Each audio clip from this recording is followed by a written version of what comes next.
Let's take a look at bureaucratic representation. There are several approaches to representation. Should constituents' opinions and preferences be conveyed to the government official and influenced and reflected faithfully in legislative voting? Or should a representative exercise independent judgment and individual conscience in making decisions? The first option, labeled the delegate role, maximizes the public's impact on decision making, but does not take advantage of the representative's potentially superior knowledge of details and subtleties in making choices. The second, labeled the trustee role, emphasizes the representative's capabilities and the public's trust in their interest will be faithfully served. In both instances, we're depending on our representatives to somehow serve the public interest. Unfortunately, it is rarely clear how elected officials make their decisions and whose voices they listen when they're trying to act in the public interest.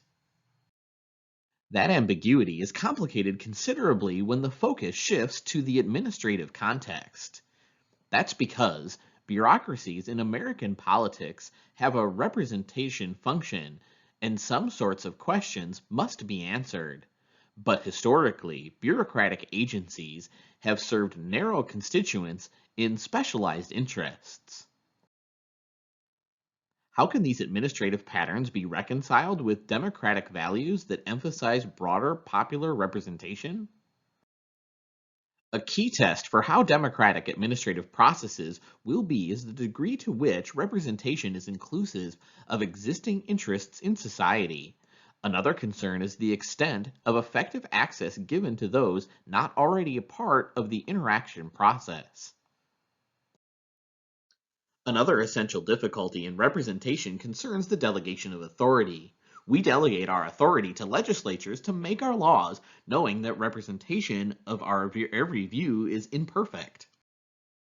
Once discretionary authority enters the picture, which it clearly does in nearly all forms of administrative decision making, the representational quality of decisions may be diminished.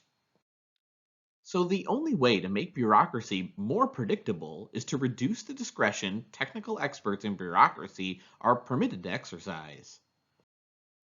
Finally, bureaucratic representation is inhibited by longtime practices insulating administrative personnel from direct political pressures.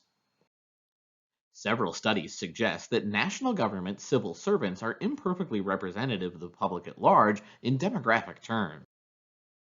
Women, gays, and ethical minorities in particular have taken the virtually unanimous position that greater representativeness is needed to enhance general understanding of which civil service and the problems confronting minority groups present themselves when it comes to proper public administration and policy making.